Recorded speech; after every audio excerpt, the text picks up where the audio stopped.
Müzik kadar sohbeti de severiz. GTR Müzik Podcast'ine hoş geldiniz. Keyifli dinlemeler.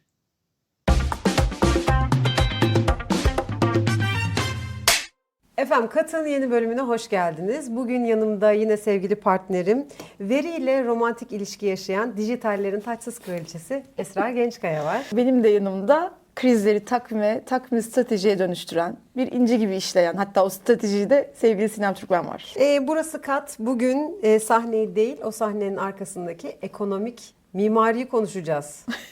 Ve karşımızda Esra Hanım, isterseniz siz anons edin. Size Evet. daha çok yakışacak gibi. Çünkü şu güzelliğin altında o yakışır gibi duruyor da bir yandan.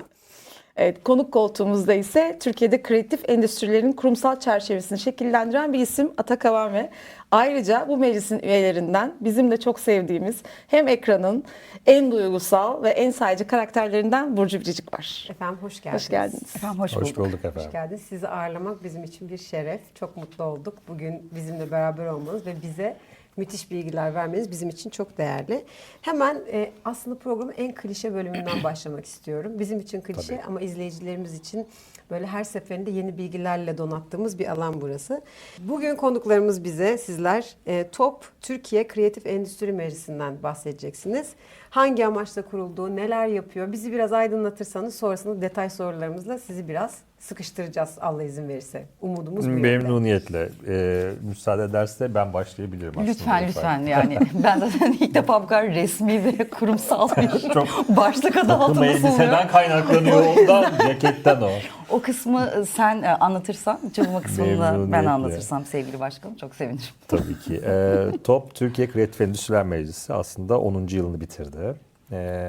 Burası bir dernek, vakıf, bir birlik değil. Burası Türkiye'deki kreatif endüstrileri temsil eden yasal olarak bir dayanakla 5174 sayılı kanunla kurulmuş bir çatı örgüt.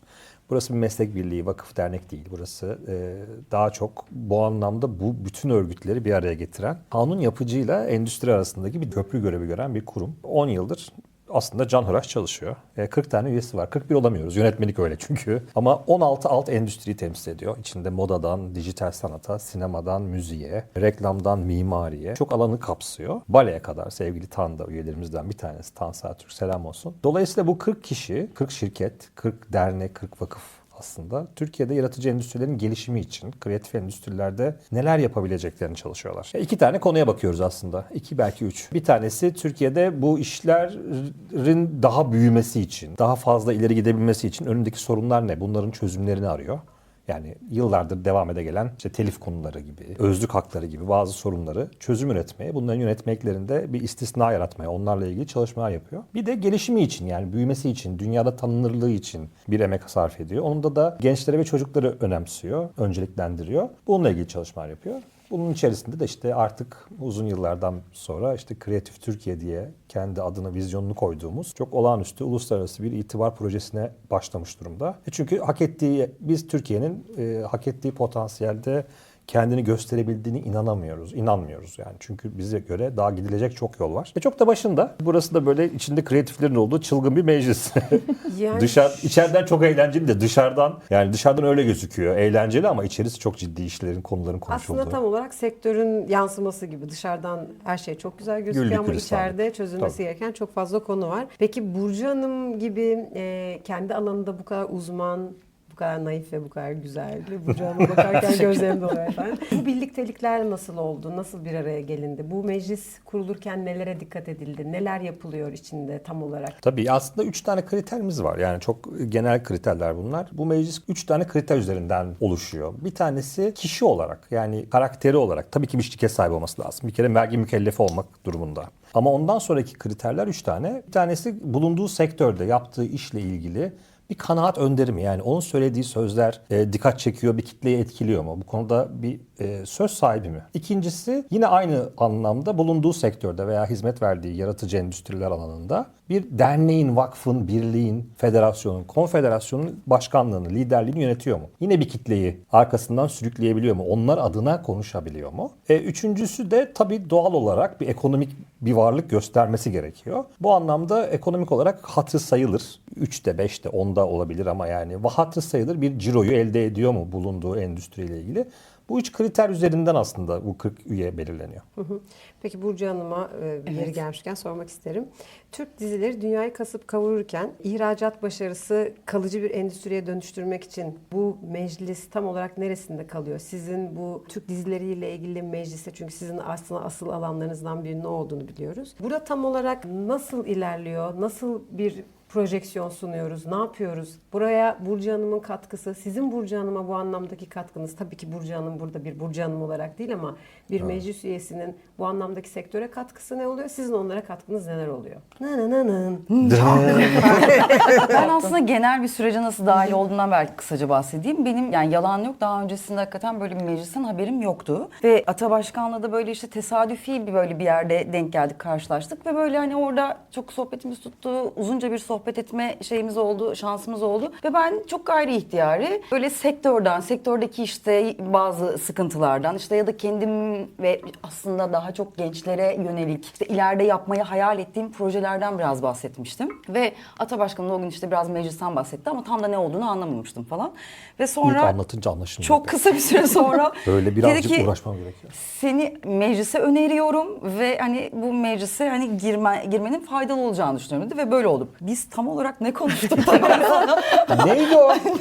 Bu, hani oraya girebileceğimi sana inandırdım diye. Ve girdiğimde de tam olarak gerçekten yani uzunca bir süre ne olduğunu anlamadım. Çünkü evet o kadar hani resmi işte bilmem ne sayılı kanunlar, onlar bunlar falan konuşuluyor ki ben böyle ama ben daha sektördeydim nasıl yaparız gibi düşünmüştüm diye. Uzunca bir süre dinleyici olarak kaldım ve aslında bu sene tam olarak biz ne yapıyoruz ve ben buraya nasıl daha faydalı olabilirimi fark ettim ve şey yaptım. O yüzden amaçları, yapmak istedikleri, bulundukları nokta, bunun tamamen siyaset üstü bir şey olması ve hakikaten bir sektörün aslında bir endüstriye dönüşmesine olan hani çalışmalarını ve uğraşlarını gördükten sonra dedim ki evet ben burada olmak ve elimden geldiğince yani hani size bir faydam olabilecekse yani olsun çok isterim. Çünkü evet hepimizin kendi meslekleriyle alakalı bir sürü derdi var, sıkıntısı var, bir şey var. Ve hani elime böyle bir fırsat geçmişken hani bunu olabildiğince faydalı ya yani bir yere bir şeye akıtmaya çalışıyorum. Benden güzel anlattı bu arada. Yok hiç de anlatamadım. Çok güzel, çok güzel Çok gerçek anlatıyorsun. değil miydi ya hikaye? Evet,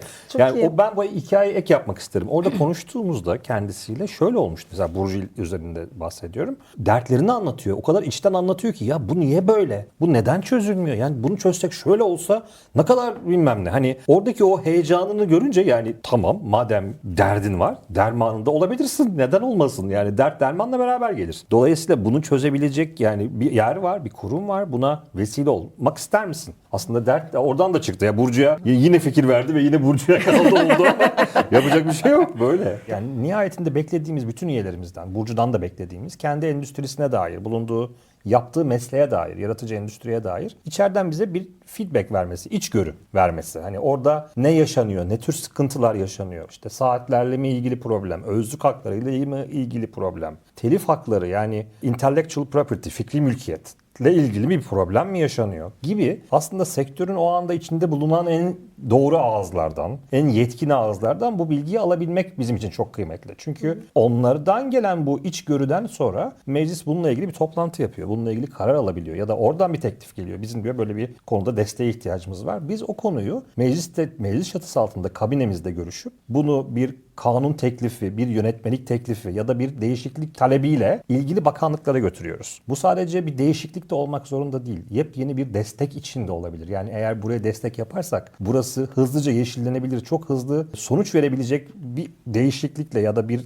destekle çok iyi bir sonuç alabiliriz diye düşündüğümüz alanları da getiriyor olabilirler bize. Burcu ve bütün o meslek birliklerinden, bütün o meslek temsilcilerinden aslında beklentimiz bu. Burcu da aslında sektörün çok içinde olan bir insan olarak buradan bize o içgörüleri taşıyanlardan biri. Tabii sizin zaten müthiş gözleminiz var sektörün kalbinde duran olarak değil mi Burcu Hanımcığım? Yani kim bilir hangi yaralara aslında merhem olundu. Biz farkında olmadan kim bilir neler çözüldü ve çözülüyor ve umuyorum daha uzun yıllar çözülecektir. Yani hepimizin Umarız. aslında katma fazla değerle gelmesi gereken bir durumdayız. Doğru.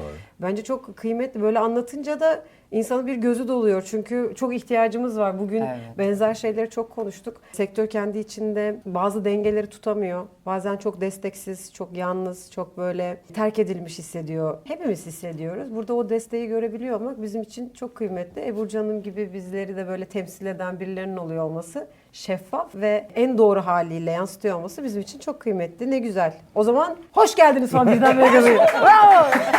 Bu desteğe ihtiyacımız vardı. Çok iyi. Türkiye kreatif üretimde global rekabette nerede? Yani biz yetenek üretiyoruz ama sistem mi icat edemiyoruz? Ediyoruz aslında, neden edemeyelim? Çok da ediyoruz bu. Yani Türkiye birçok alanda aslında bilmeyeceksiniz ama bazılarını şu anda duyuyor olabilirsiniz ama bazı kreatif endüstriler alanlarında dünyada sektör lideri. Mesela dijital sanatta bu Refik'in selam olsun. Refik Anadolu döneminde hatırlayın onunla başlayan bir rüzgar vardı. Kreatif alanda bu çok önemli bir yer kaplıyor. Dünyada sektör lideri. Reklamda ilk 8'de, oyun endüstrisinde ilk 3, Evet 2. mesela ben bunu çok şaşırmıştım. Müthiş Gelince öğrendim. rakamlar bu arada. Yine dizi sinema sektöründe zaten 1-2 böyle 3. Makas çok açık orada tabii. Şimdi Türkiye zaten bu potansiyele sahip. Yani zaten evvelden beridir de yapılan çalışmalar var ve içerikler var. Şimdi şöyle düşünün. Türkiye bu anlamda sorun çözme yetisine çok vakıf bir ülke. Gençleri de öyle. Neden? Biz çünkü hayatımız boyunca sorunlarla karşılaşıp onları çözmüşüz. Bu pratikliği elde ediyoruz. Ve sonra da bunu hayatımıza göstermeye başladıkça bir de çok da dişi bir Anadolu toprakları böyle doğu batı sentezi gerçekten iyi bir hikayemiz var. Yani 10 bin yıllardır bunu içinde barındıran müthiş bir hikayenin üstünde, mirasın üstünde oturuyoruz. Doğal olarak bizden çıkan hikayeler bütün dünyanın dikkatini çekiyor. Ama bunu organize bir şekilde yapmak asıl hikaye. Buradan belki ufak bir gönderme yapmak lazım. Dünyada bunun başarılı bir örneği var. Bu örneği de vermekten çekinmiyorum. K-pop diye bir akım var mesela. Kore popu. Yoktu da bak hatırlayın ne olur. Bizim gençliğimizde tenzih ediyorum. Yaşlarınız çok genç ama gençliğimizde Ata Başkanım senin de çok genç. evet, şey oldu. Evet. Bana Şimdi küçük bir taraf gençliğimizde şöyle bu K-pop diye bir şey mi vardı ya? Bilmezdik biz onun ne yazı dilini biliriz, Latin alfabesine hakimiz ya hani hep bildiğimiz Batı kültürüdür. İşte Batı kültürünün çıktılarıdır. Bir çıkarsınız sokağa, tişörtler, mağaza isimleri hep İngilizcedir falan değil mi? Sonra bir şey oldu ya. Ne oldu? Bir şey oldu ve bütün her yer Kore müzikleri, Kore pop müzik grupları, Kore makyaj malzemeleri, Senin Kore kızlarda filmleri. da var değil mi? Var. Evet, Onun benim kızında yeğenim da. şu an Korece rap söylüyor. Şimdi ne oldu? Yani hep uzaydan Kore şey mi düştü ülkemize? Hayır. Tüm dünyayı kasıp kavuruyor. Ne oldu biliyor musunuz? Size söyleyeyim. Bakın bu çok enteresan. Bu Gangnam Style hatırlar mısınız? Evet. Hatırlamanız da ayrı bir utanç.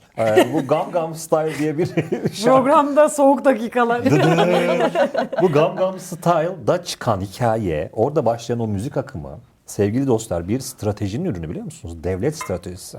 Bir ülke düşünün bunu planladı. Yani bunu işte önce müzik grupları çıkacak. Sonra oradan dizi ve sinemalar desteklenecek. Oradan işte bizim gruplarımız, bizim hareketlerimiz, bizim dans figürlerimiz.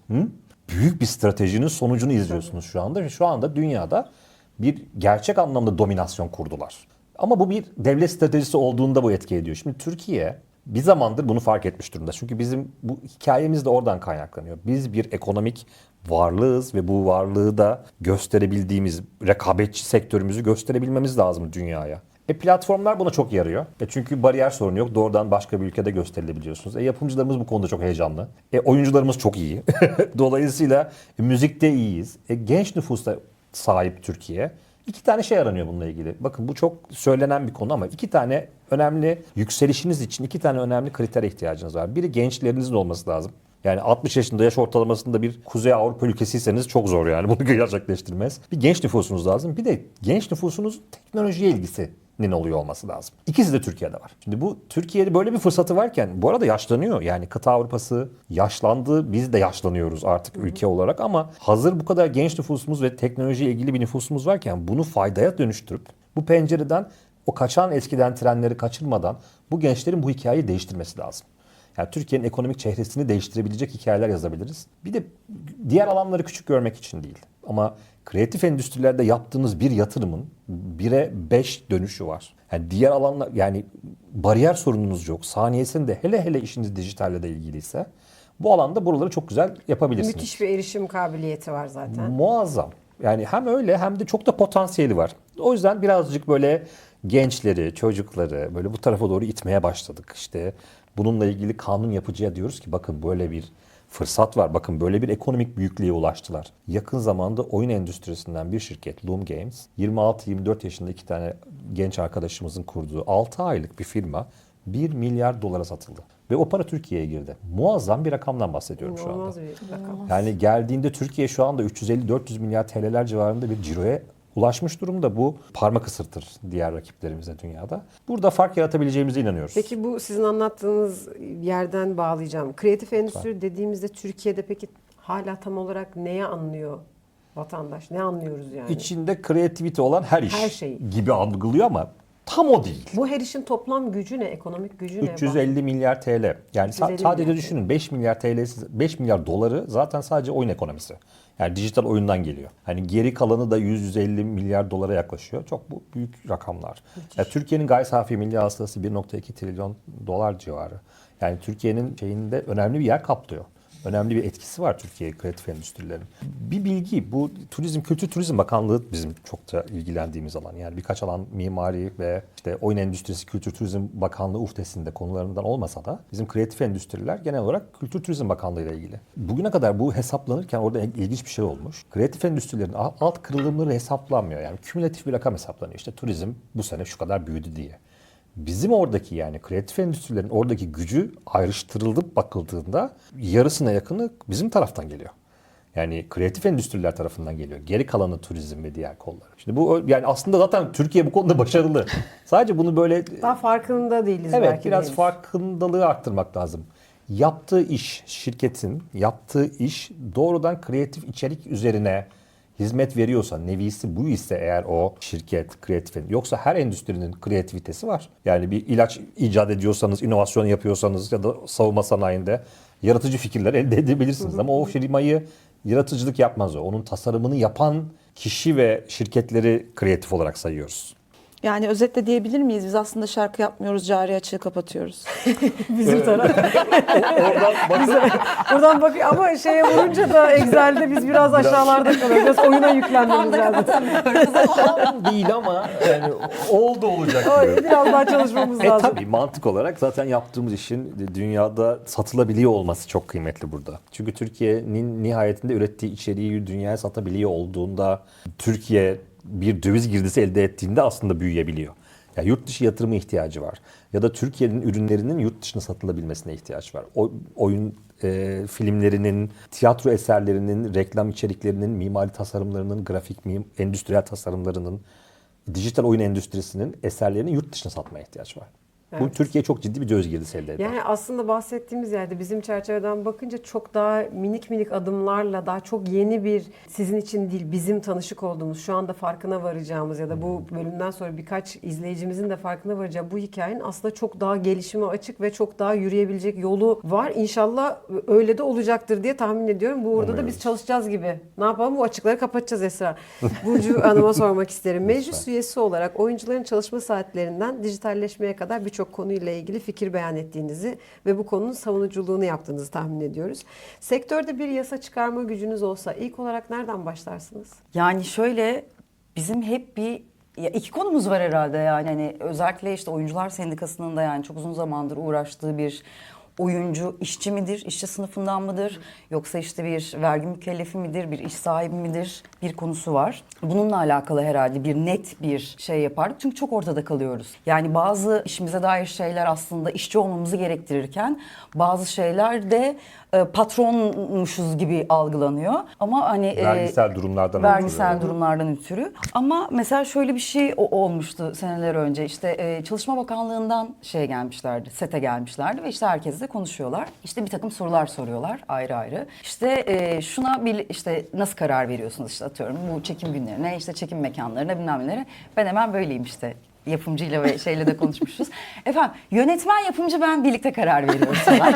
Ona nasıl karar veriyorsunuz? İşte yönetmen yapımcı ben karar veriyorum falan böyle. Bir de ilk daha yeni başrol olduğum zamanlardı falan. O yüzden bana ne dendiyse ezber olarak hep bunları söylüyorum. Sonra dedi ki peki Burcu Hanım dedi şöyle bir hakkınız var mı dedi mesela yarın hastasınız ve arıyorsunuz ve ben yarın sete gelemiyorum çünkü çok hastayım dedi böyle. öyle bir şey mümkün olabilir mi dedim. Helikopterle bana dedim serum bağlarlar, helikopterle sete getirirler. Böyle sette serumla için bir kayıt yaparız. Yani tabii böyle bir şey pek mümkün değil dedim. Ve böyle yaptı. İşçisiniz siz güzel kardeşim dedi. Yani hani patron olduğunuzu düşünüyorsunuz ama işçisiniz dedi. Ben de dedim ki yani bu sektöre ilk girdiğimizde daha yani 3 kuruş para kazandığın anda herkesin sana ilk dediği şey hemen vergi mükellefi olman, vergi kaçırmaman, bilmem ne yapmaman ve sen de hani yeni para kazanmaya başlıyorsun ve hani aslında bu sistemden de çok haberdar değilsin. Kendince bir vatandaş görevi olarak madem çalışıyorsan bunun vergisini vermem gerekiyor diye düşünüyorsun falan. Oralarda çok kafa karıştırıcı şeyler var. Yani hani bizim de bence bazı haklarımızı alamamamızı sağlayan bir takım şeyler var. Bir onlarımız var, bir teliflerimiz var tabii ki. Müzik dünyasının daha çok önceden çözmüş olduğu ama bizim maalesef yani gelemediği ama yani burada yine en azından biliyorum ki küçük küçük bunların hep çalışmaları, tohumları ekiliyor. Bir de şöyle olduğunu görüyorum dışarıdan. Bizim şimdi kendi aramızda bir bürokrasiyle, bir kamuyla hani öyle birebirde de bir temasımız olmadığı için bizim için çok atla deve gibi görünen bir problem aslında bu mecliste, meclisin bağlantılarıyla ve doğru kontaklarla ve doğru bir dille şu kadar bir zamanda çözülebilecek bir şeyler olabiliyor. Tabii ki büyük problemlerden bahsetmiyorum ama en azından küçük küçük aşabileceğimiz, küçük küçük haklarımızı alabildiğimiz, küçük küçük problemlerimizi çözebildiğimiz bir hakikaten aracı olmasından dolayı da bu meclisi önemli buluyorum ve kendi gördüğümde de evet yani hani o 10 yıllık bir şeyin olmasına yani var bir şeyi ama önümüzde galiba güzel yollarımız ve yapılacak güzel işlerimiz var Yani gibi sizin görünüyor. bence bu anlamda sektör profesyonellerine de bu dili öğretme gibi bir lisanslama kodunuzun olması lazım. Çünkü bizim sektörde bence eksik olan şeylerden bir tanesi de profesyonellerin aslında bu anlamda bir eğitime tabi olmuyor olması lazım. Eğitimden Bir ruhsat kastın nedir biçimi. mesela? Yani şöyle şimdi hepimiz profesyoneliz baktığınız zaman uzun yıllarca burada kalıyoruz. Ama hala biri bize bir şey sorduğu zaman ne diyeceğimiz konusunda kafamızın karıştığı oluyor. Özellikle genç arkadaşlar için. Yani düşünün ki eser sahipliğiyle ilgili bir şeyini bilmiyor, telifle ilgili bir şeyini bilmiyor. Haklarından haberdar haberdar değiliz. Haberdar değil. Ve Çok biz doğru. maalesef ve ne şükür şovu çok seven ekipleriz. Yani hepimiz öyleyiz. Bütün genç arkadaşlarım da öyle. Biz de gençken öyleydik. Ne diyoruz? İlk işe başlayana hemen bir menajerin olsun. Evet. Halbuki şunu unutuyoruz. Hemen bir avukat tut. Evet. Yani bunu aslında bu dili doğru oturtmakla ilgili bir çabaya da gidilmesi lazım. Çünkü o konuda çok tecrübesiziz. Bizde hep şey var. Ya hallederiz ya. Yani bunu hallederiz de profesyonellik zanneden bir kriz yönetimimiz var bizim. Aslında Ama evet. ben şöyle de düşünüyorum. Yanlışsam lütfen beni düzelt başkan. Sanatta da galiba böyle bir kamu tarafında böyle bir gri bölgedeyiz. Yani hani böyle bir memuriyet kadar net şeylerimiz yok.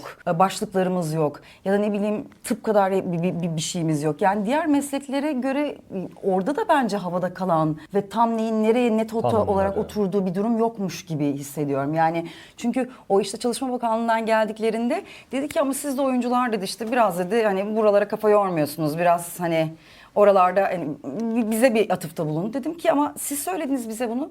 Devlet dedi ki bize vergi vereceksin dedi. O zaman da şeyi anladım. Maliye Bakanlığı ile Çalışma Bakanlığı arasında da aslında bizim meslekle alakalı bir kafa karışıklığı var. Bir ara şey bile konuşuluyordu yani ben daha menajerle yeni başladığım dönemlerde oyuncular acaba yapım şirketleri tarafından mı sigortalansın? Yani 2010'lar 2011'lerde bu bile konuşuluyordu. Sonra menajerler kessin faturayı oldu. Sonra denetime girdiler bu sefer menajer ayrı kessin faturayı, oyuncu ayrı kessin faturayı oldu. Biraz çok karışık Çok karışık yani. Evet. Bizde genel olarak yani coğrafyamız gereği önce binayı kurup sonra altyapıyı kurarız. Evet. Yolda Aynen. hallederiz. Yani evet, hallederiz. yolda hallederiz. Yani bir bölümde bir genç arkadaşımız geldi, genç bir müzisyen arkadaşımız. Onunla sohbet ederken ona da aynı soruyu sordum. Dedi ki bugün elinde bir imkanın olsa sektörde bir şey değiştirmek istesen ilk neyi değiştirirsin dedim. O kadar genç vizyonlu bana şey dedi. Sistemimiz yok ki bizim dedi. Yani önce oradan başlamak lazım. Müthiş bir sistemsizlik içerisinde dönüyoruz.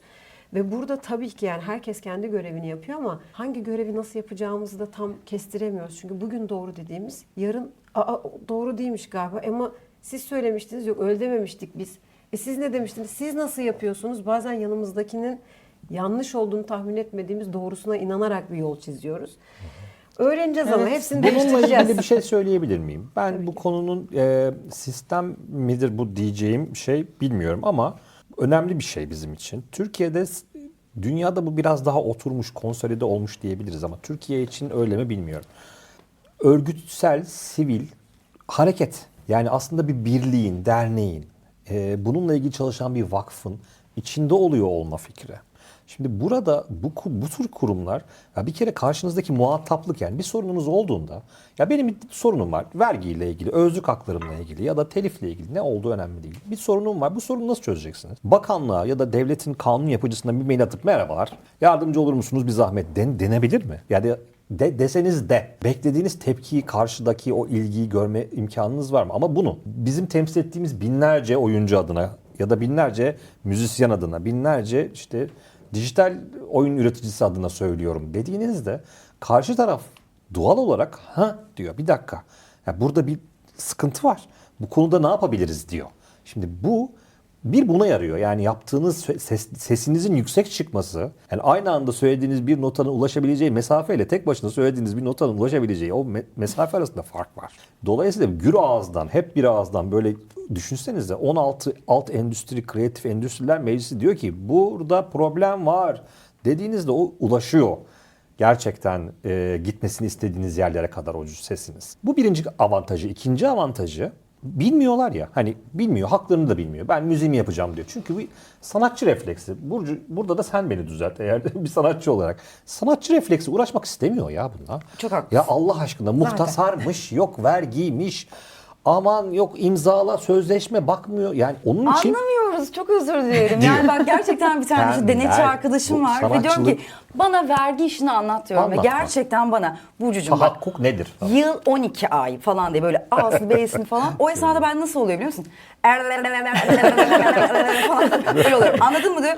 Tabii. diyorum ve- Doğru bir şey söyledi. Yok yani hani bizim de bir yere kadar şeyimiz Evet. hani.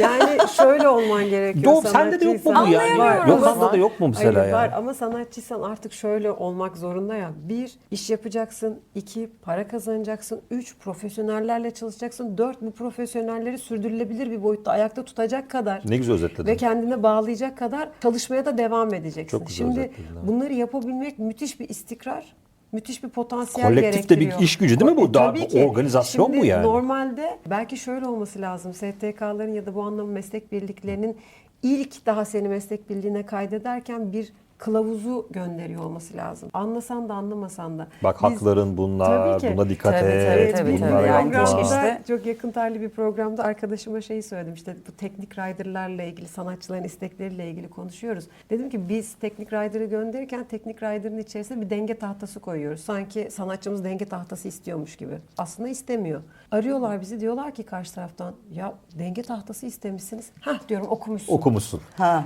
Çünkü bizde o okuma alışkanlığı da yok. Aşırı tricky değil mi? Evet ama yok yani, maalesef yok. Yok. Şimdi bu kötüye kullanılmaya da çok Tabii. müsait. Zaman çok hızlı akıyor. Neyi takip edecek sanatçı?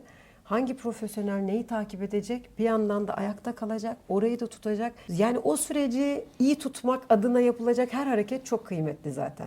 Kesinlikle. Ama işte çok zor. İşte büyük bir organizasyon olduğu için bu birlikte kolektif hareket etme, örgütsel hareket etme, sivil inisiyatifle yapıyor olmak bu konuları, o yüzden hem hızlı, hem hız katıyor sizin ihtiyaçlarınıza, hem de bu bilgi birikiminin dağılmasını sağlıyor. Yani o bilginin paylaşılmasını sağlıyor. Çünkü o derneğin, vakfın, örgütün bir görevi de bu. Üyelerine güncel gelişmelerde, hukuksal ya da finansal, mali konularda danışmanlık hizmeti, yönlendirme vermesi. Bir yönlendirici bir görevi var aslında. Bu anlamda bu kıymetli görüyorum. Bundan kaçmayın. Buradan ey sanatçılar diye böyle sesleniyormuşum gibi oldu ama. Sanatçılar size Ya sesleniyoruz. sanatçı sanatını yapsın. Yapın. Siz tasarımcılar tasarımınızı yapın. Siz gerçekten iyi olduğunuz tarafta kalın ama bunun yanında profesyonellerle çalışın. Bu hukuksal anlamda, mali anlamda onlardan bilgi almadan attığınız imzanın nerelere sebep olabileceğini, bakın bugün bununla kaynıyor ülke. O imzayı atmasaydım diyen sayısız sanatçı tanıyorum. tabii. Eda Profesyonel ile tanıyorum. konuştuğumuz konu Evet, işte. telifle ilgili konuştuğumuz konular.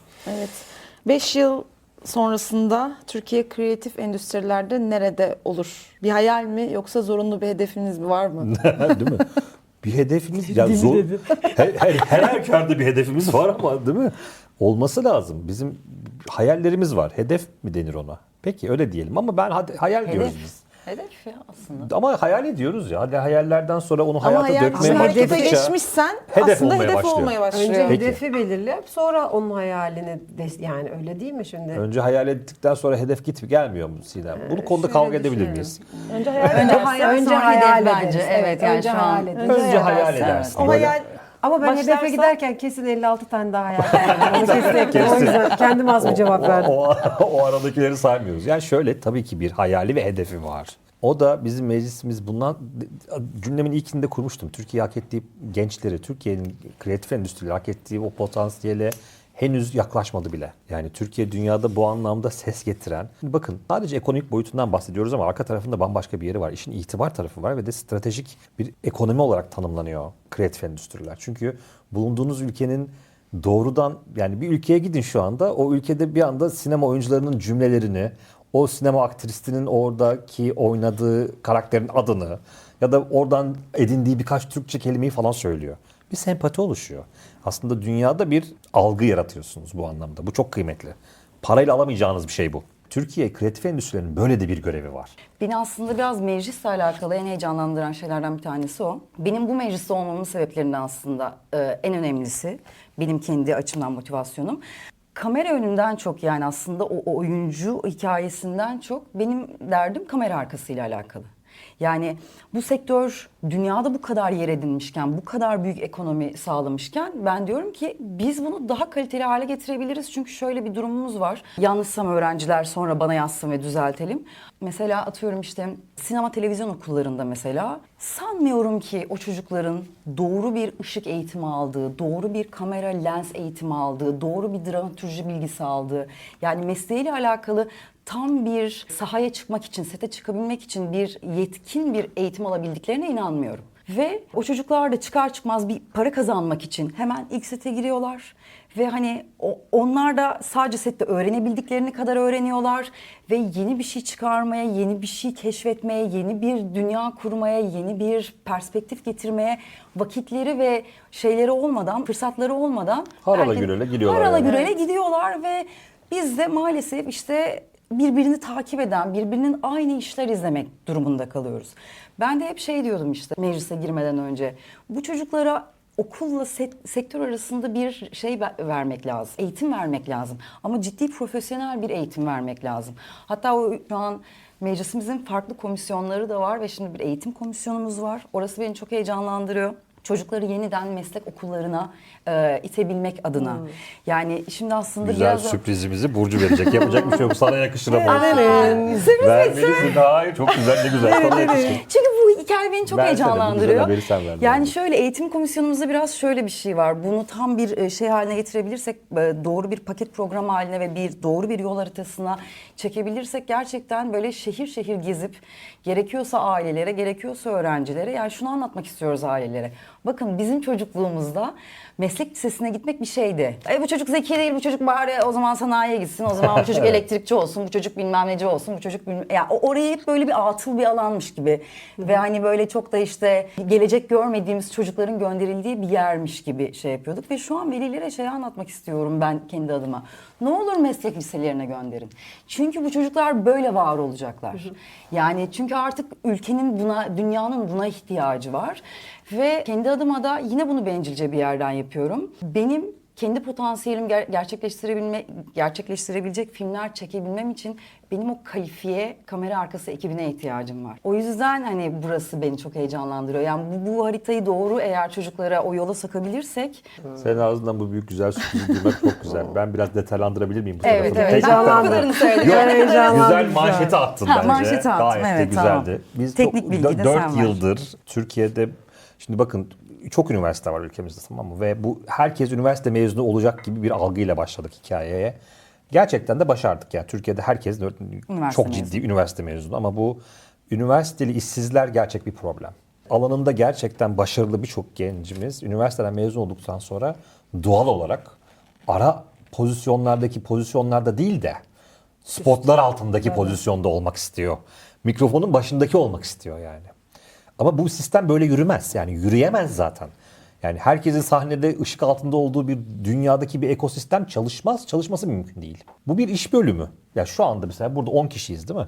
Yani bu 10 kişinin herkesin bir görevi var. Ve hepimizin yaptığı şey kendince o alandaki o anda yaparken ki en önemli konu. Bu bilgiyle, bu varsayımla, bu varsayım da değil, bu rasyonelle yola çıktığımız dedik ki evet, üniversiteden önce bu çocuklar lise çağlarında bu ekosistemi büyütmek adına sinemada, müzikte, oyunda, reklamda, dijital oyun endüstrisinde birçok alanda eğitim görseler. Yani sahnedeki o enstrümanlarla uğraşan plasmancı oradan eğitim alsa, kulis menajeri oradan büyüse mesela, sahne amiri nedir orada görsek, bum operatörü, rejinin başındaki çocuk, sesçi, kameraman, yani biz bu insanları lise çağlarında bu meslekleri edindirsek onlara ve de onlar arzu ediyorlarsa üniversitede bunu büyütsünler, master'ını da yapabilir. Ama o yaşlardan bu ekosistemi oluşturmaya başlasak ve biz gerçekten o çocuklar bu ülkenin devamlılığı, kreatif endüstrilerin devamlılığı için mihenk taşı, kilit taşı pozisyonunda bir bununla Hem de çocuklara ilgili. da şey de veriyor olmak aslında kaybettiğimiz şu an usta çırak hikayesini. Bravo.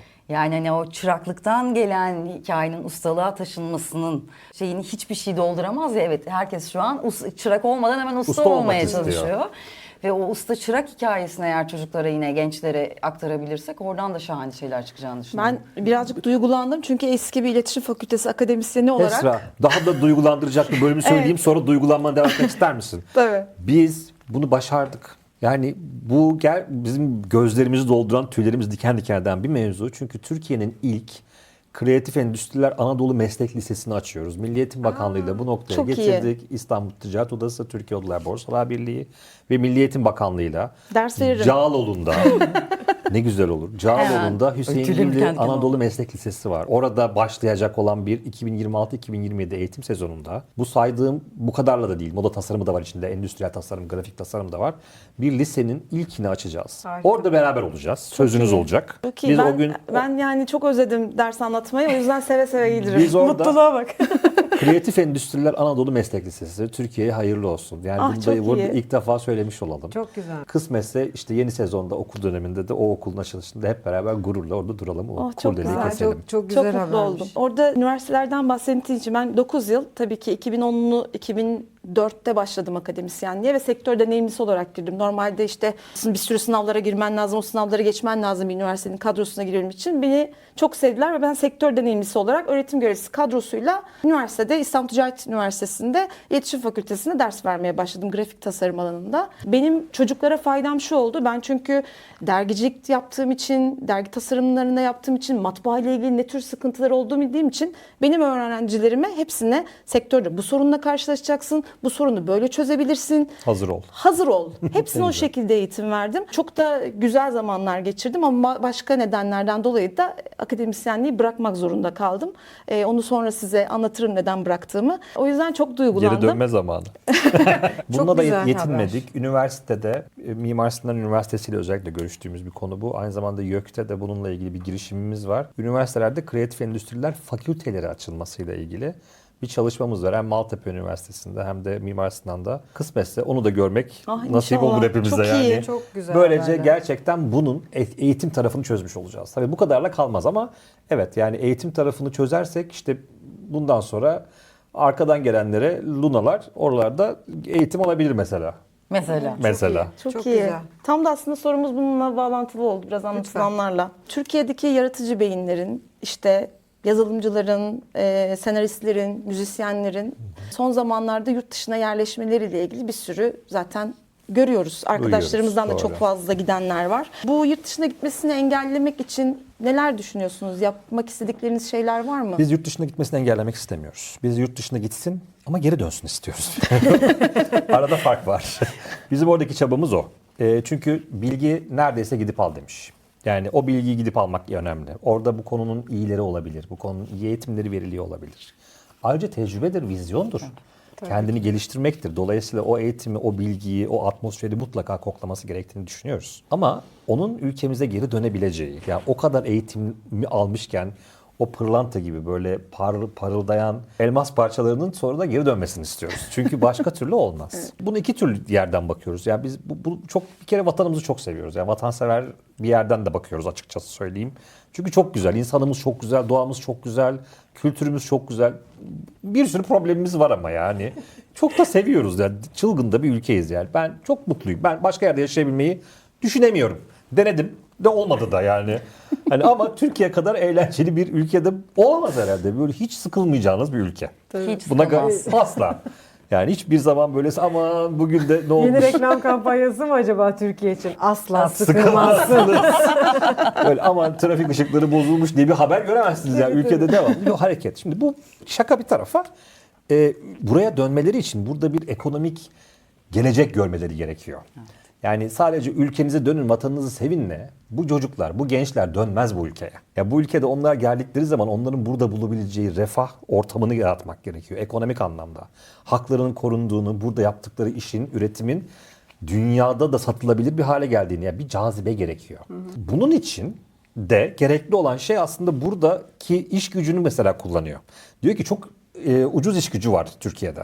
Yani hızlı üretebiliyor ve daha az maliyetle üretebiliyor. Bu aralar evet yani Türkiye dünyadaki ekonomik olarak büyük sallantıda bir yerde yaşıyor ama hala rekabetçi. Hala rekabetçi. Şimdi gelip buradan iş çıkarttığında o atmosferi, o ekosistemi oluşturamadıysanız dönmesinin de imkanı yok. Neden dönsün? Yani vatan sevgisi mutlaka çok önemli ama o da orada daha sağlıklı ve iyi bir gelir elde edebiliyorken bu tarafta olmayı tercih etmiyor. Bir de bakmayın transfer ediyorlar. Yani o zehir gibi çocukları, gençleri. Yani burada verebildiğiniz maaşlar, verebildiğiniz ekonomik şartlar sizin bir yere kadar ama odan bir geliyor. Bilmem kaç bin euro teklifle. Şimdi çocuğun haklı olarak gencin ya diyor ki bu kadar yani ben gideyim. Gelip hep dayandığı yer aynı. Siz ona eğer ekonomik bir gelecekte umut sağlayabiliyorsanız, öyle bir atmosfer, öyle bir iklim yaratabiliyorsanız o çocuklar geri döner. Gitmelerinde problem yok. Dönmeleri konu. Yani tersinde beyin göçü aslında böyle bir şey. Biz buna çalışıyoruz. Buraya bir virgül atabilir miyim? Lütfen. Özellikle gitmeleriyle ilgili sanatçıların. Bir de gidemedikleri durumlarımız var ya. Ya hazır elinizdeymişken Ya şu şu vizelerimizle gidememe ilgili. ya. Sanatçı bu vizeleri. Sanatçı vizeleriyle ilgili de Evet, şöyle bir başkanım. konu başlığı olarak başkanım Her bir zaman konuşabilirsek. top konumuzlarımızdan bir tanesi. İnanılır gibi değil.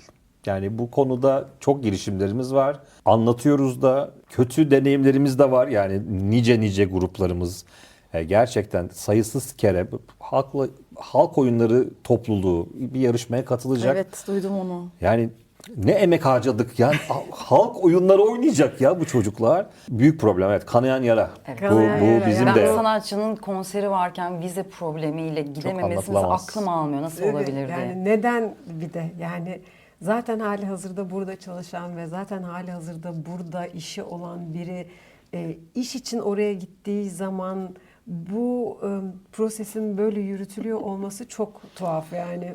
Nasıl yapılacak bilmiyorum kültür tabii. ateşelikleri var ülkelerin biliyorsunuz. Bu iptidai bir çözüm ama yani bizim kalıcı beklediğimiz çözüm bu değil. Ama kanayan yaraya bir nebze merhem oluyor mudur? Oluyor bilir. Doğrudan o ülkelerin kültür ateşelikleri var. O ateşeliklerle birebir iletişime geçip onlarla elimizden geldiğince bu süreci hızlandırmak ya da orada red yemiş bazı kararları değiştirmek gibi kendince küçük başarılar elde ediyoruz ama bunlar kalıcı bir çözüm değil dediğim gibi.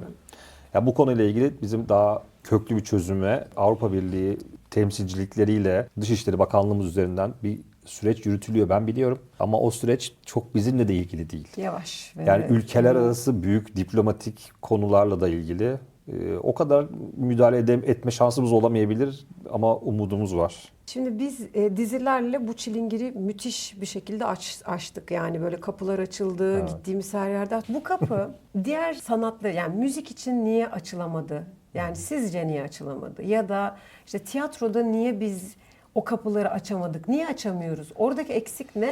Ya da bununla ilgili bir stratejimiz var mı diğer branşları da katacak olursak? Ben açamadığımızı düşünmüyorum. Yani bu arada gerçekten fikrim o. Yani Türkiye'de bunu profesyonel, demin konuştuğumuz tüm alanlarıyla profesyonel yapan, açamadığımız söylesene bana.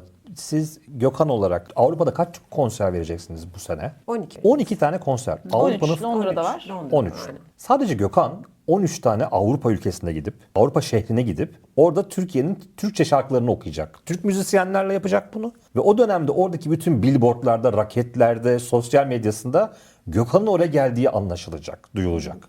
Bu çok ciddi bir başarı değil mi? Bunu bir sonraki aşamada belki Uzak Doğu'ya ya da Amerika'ya, Kanada'ya konsere gidiyorsunuz. Cem abi gidiyor mesela, Cem Yılmaz. Orada da şimdi sadece şey gibi okunuyor bu.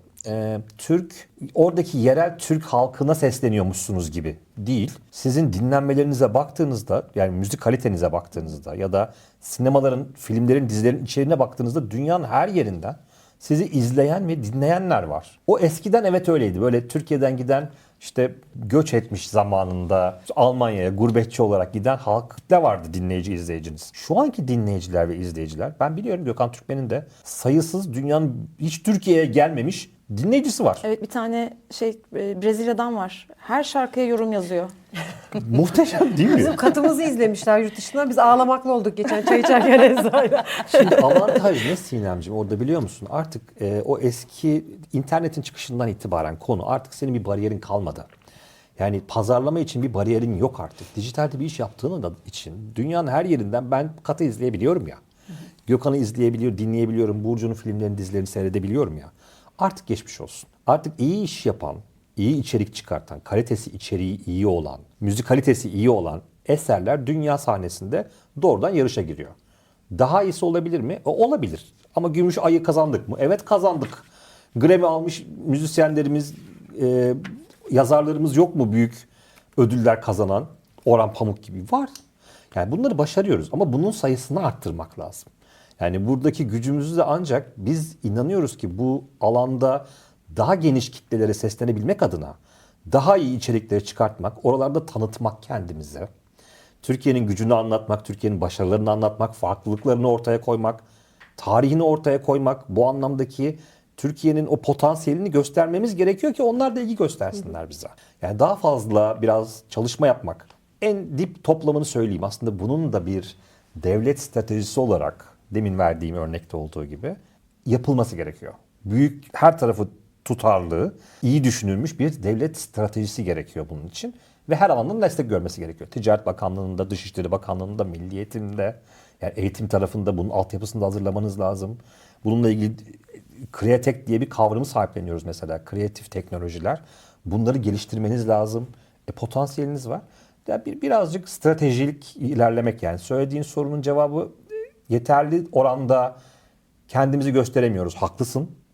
Ama bunun çözümü yine bizimle ilgili. Yani bizim biraz daha devlet politikası olarak bunu dünyada tanıtmak, bunu soft power olarak, yumuşak güç olarak dünyada kullanmamıza ihtiyaç var. Yani biz hep böyle parmak kaldırıyor. Bir şey söyleyeceğim. Ya, Hep tamam. böyleyiz yani bir parmak Geldim, kaldırıyoruz. Biraz geleceğim. da yani şuradayız ve şöyle olsa daha iyi olur, böyle olsa daha iyi olur diyebilecek o gücü hissediyor olmamız lazım. Bizim tarafta ve bizden sonraki kuşak için. Çünkü genç kuşakta gözlemlediğimiz kadarıyla birçok sanatçı da, buna işte ressamları da dahil ediyorum, fotoğraf sanatçılarını dahil ediyorum.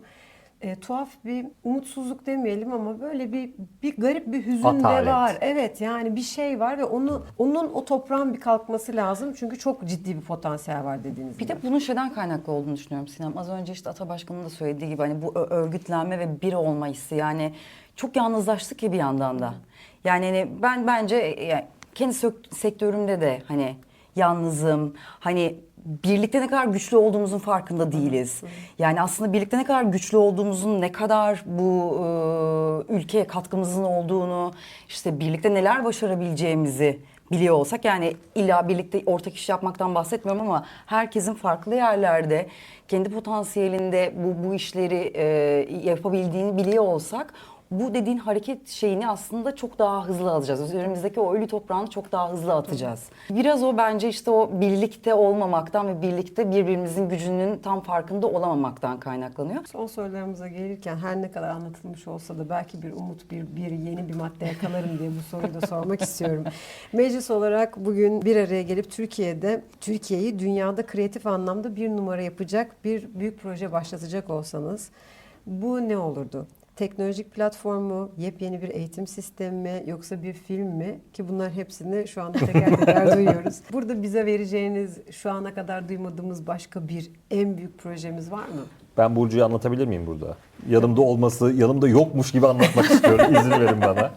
Uluslararası global bir film projemiz var. Bu film projesi demin o saydığın Sinemciğim, içinde eğitimin olduğu, içinde bir ekosistem yaratmak. Aslında bunların hepsi sistematik bir devlet stratejisi. Bunun içinde hiç burada konuşmayacağımız, belki de size sıkıcı gelecek olan teşvikler var, sübvansiyonlar var, farklı bakanlıkların vermiş olduğu destekler var. Ama bunların en öne çıkanı bir tane vizyon ortaya koyduk biz. Adı Creative Türkiye vizyonu. O zamanında Türkiye'de hatırlayın Made in Türkiye yazan o baskılı şeyler çok modaydı hani ya. Artık o algıyı değiştirmekle ilgili bir harekete geçtik 2 yıldır. Artık Created in Türkiye diye bir başlığı kabul ettik. Bakanlıklar bunu kabul etti, kullanmaya başladılar. Dünyada Created in Türkiye başlığıyla bir hikaye yazmaya çalışıyoruz. Bunun altında da çatı fikir olarak da Kreatif Türkiye başlığında. Burası aslında bizim daha önce yapmamız gereken bir işti ama Burcu'ya nasip oldu. Burcu Biricik, sevgili Burcu Biricik. Bunun Türkiye'deki tanıtımı, hem sektöre ne yaptığımızı anlatmak, hem Türkiye'deki insanlara, çocuklara umut vermek, gençlere bu konuda bir yol göstermek. Hem yurt dışında ya siz biliyor musunuz bu ülkede neler yapılıyor, haberiniz var mı demek için global bir film projemiz var. Bu projenin de lideri, direktörü sevgili Burcu Biricik. Burada onu söze bırakabilirim. Böyle altta böyle tuş sesi duymak isteriz. Ben yine buraya nasıl geldim bilmiyorum. Hayat Burcu'yu bırakmıyor.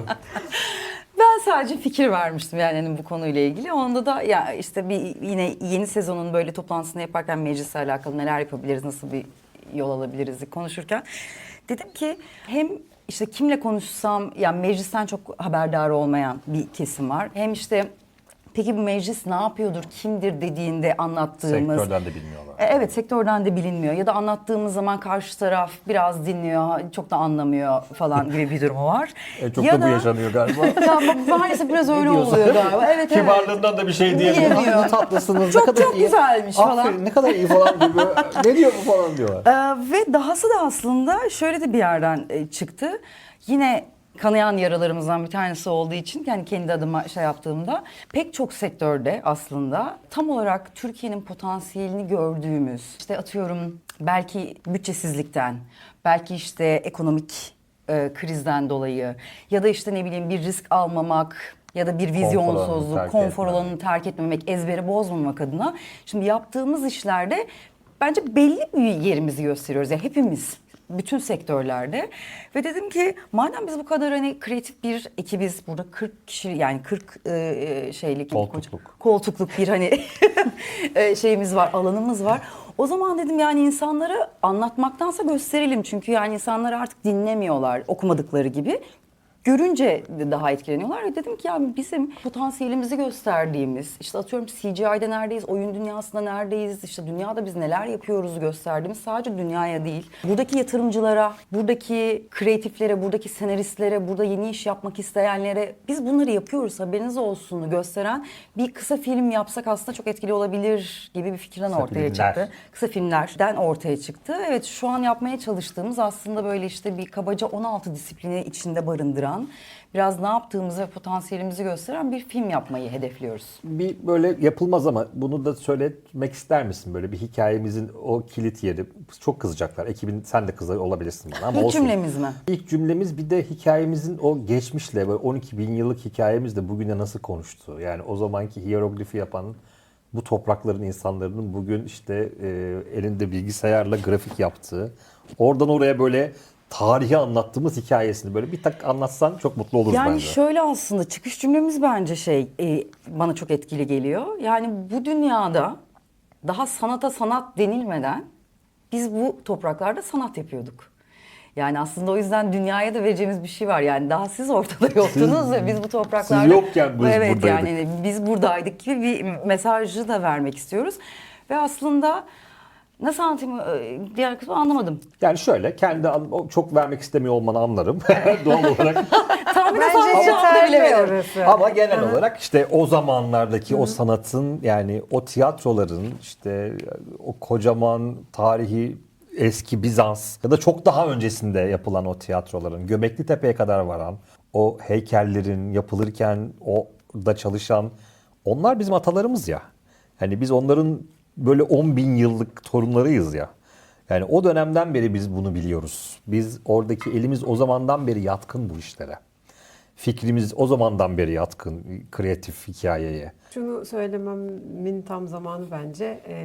Bugün sizi ağırlamış olmak tabii ki zaten çok keyifli. Yani hem iki dostumuzu, iki arkadaşımızı, ama bugün şunun farkına varmak da benim için çok iyi oldu. Müthiş bir sorumluluk var burada, müthiş bir ilke var. İnşallah bu yolda hepimizin böyle elimizden geleni ardımıza koymayacağımız güzellikte bir şey olur. Çünkü aslında bu mesele bizim kendi bugünkü meselemiz değil. Bu aslında yarının meselesini Tabii. bugünden çözme durumu. O yüzden hepsi çok kıymetli anlattıklarınızın.